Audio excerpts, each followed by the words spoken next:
All right, we are live. We are live on the Edward Show. We're on air. We're recording. We're out here. We're doing this today. I'm gonna share this post that I found on the Entrepreneur subreddit that I want to share with friends. And I was like, I'm gonna share this with friends. I might as well read this on the podcast. It's called "Just Reached $300,000 Annual Recurring Revenue and 130,000 Users. Here is how." And the reason I am sharing this guy acquired a business for $800,000. It had 40,000 users at the time he bought it 2 years ago. And so you might hear something like this and be like, well, this isn't relevant to me if you don't have $800,000 to buy a business with, or you can't get that capital. And you might hear this and be like, yeah, this isn't relevant to me. But I will say, actually, no matter what level you are at, and especially if you have a business that is just starting or you're trying to figure out marketing, this is a great post. This is a really good post because from my experience, this guy says it all. He says some of the most important channels and he talks about what he does with each channel. And so if you're at a stage where your business is, you're just trying to figure out how to get users, you're trying to figure out how to get customers, you're trying to figure out how to get awareness, and especially the type of awareness who will care about what it is that you have to offer. You're trying to get qualified traffic, that lovely qualified traffic. You're trying to get that. This is going to be a good post. Or maybe you're in the middle and you just want to think about new channels to involve. Or even if you have tons of ARR, you still might want to think about new channels that you can use. Maybe you've maxed out on other channels and you want to involve new ones. So this is a good post. I want to read it. Here we go. Just reached $300,000 annual recurring revenue and 130,000 users. Here is how. Today is a very special day for me. Unicorn Platform, that's the name of this person's business. It's a beautiful page. Beautiful landing page for Unicorn Platform. I checked it out before recording this. It is a AI website builder. It just looks really nice. Landing page I love this landing page so much. It looks like candy. This landing page looks like candy. Okay, back to the post. Unicorn Platform is at $300,000 annual recurring revenue.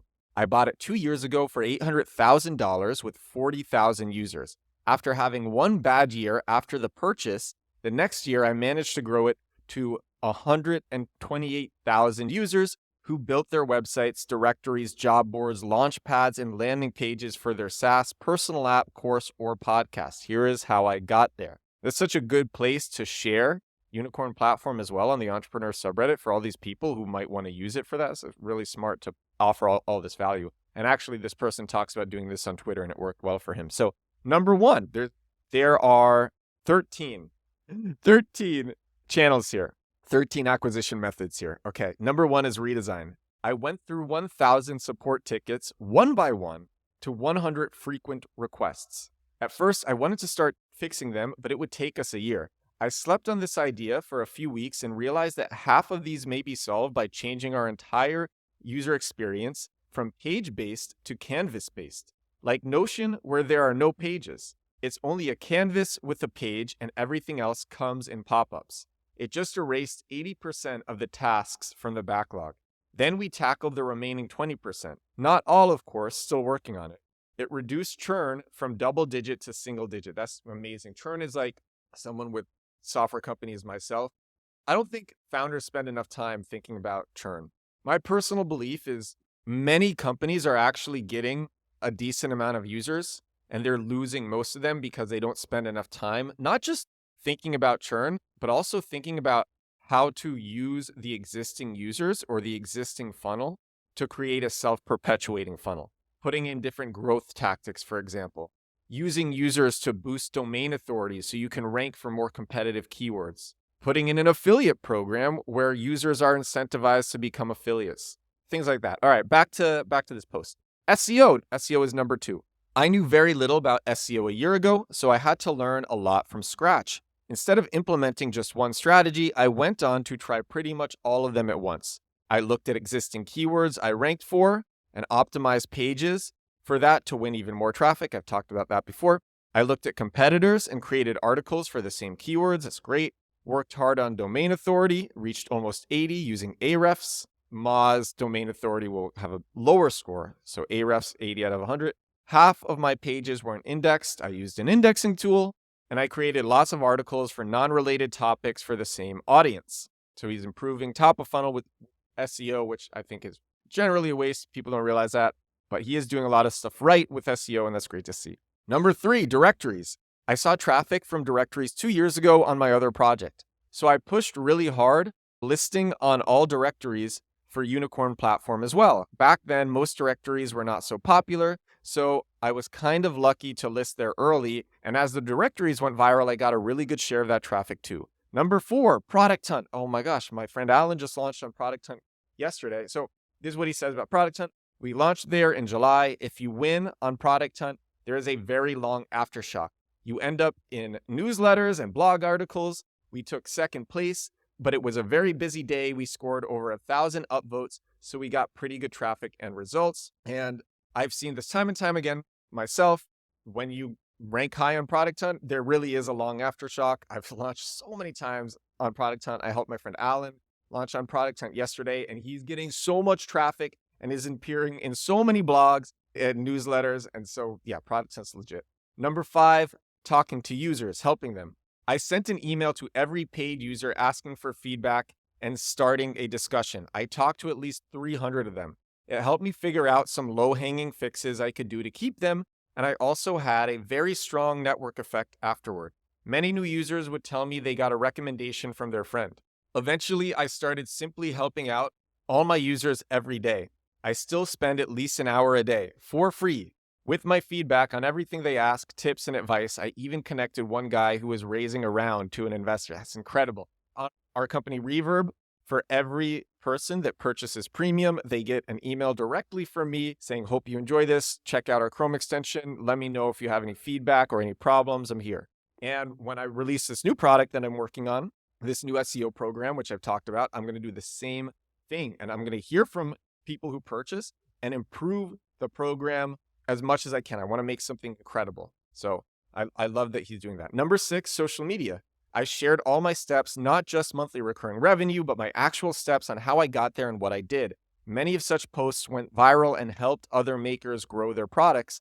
This led to X, Twitter, becoming the top 4 traffic source for signups. So he's doing build in public, where he shares what he is doing and how he's doing acquisition and the iterations he's making. And that's getting him a lot of converting traffic. That's great. Number 7, traffic from my directories and products. I have 24 products in total. So my other 23 products drive traffic to this one via links in the footer and banners. And sometimes I recommend it in an email. About 30% of the traffic comes this way. Also, I have over 20 directories, some of which are very successful, and they drive good traffic too. I had a gut feeling about directories 3 years ago, but my friends kept saying directories are out of hype by now. So I gave up on the idea until November when I launched the GPT directory, which went viral with millions of visits. After that, I built a few new directories every month. Crazy. That's so super interesting. So he's creating this flywheel of all these products and his own directories. Number 8, word of mouth. I track this via social media mentions, and it's my most important metric. It's the one in a pair with SEO that leads to product market fit. In January last year, I was pretty sad to see that the viral best landing page builders post on the internet would never have a Unicorn platform in them. But all that I did above helped, and we started to appear in many other posts that are similar. Today, 90% of the mentions come organically from people on the internet. Thank you, people. Thanks for sharing. I work really hard to justify your trust. Number 9, affiliate partners. I've been running it for 8 months and it works. People bring signups and they eventually convert into paying users. Easy setup, no effort at all once it's running. Yep, talked about this. Number 10, paid ads. This one is short. I tried and failed. Most likely I need to learn about this, or maybe it just is not a great channel.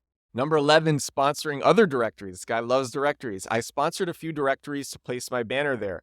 I like it. There's traffic. The ROI seems good. I want to do more of it. If you have a directory that's visited by busy founders, let me know and I may sponsor you.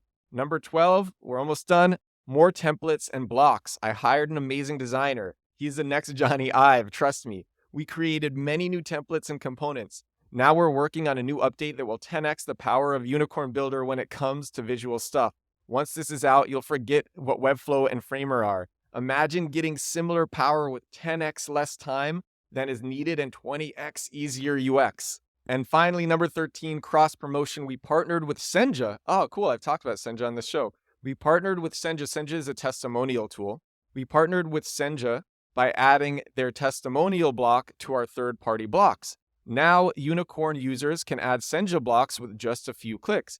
It's so powerful that users love it and use it. We drove traffic to Senja and they drove some traffic to us by posting on social media about this integration. We may do more, for example, sending an email to all our users about Senja, and Senja sends us an email to all their users about Unicorn Builder. Man, this is an inspiring post. I have many more such collaborations coming. The next one is Rapid Forms.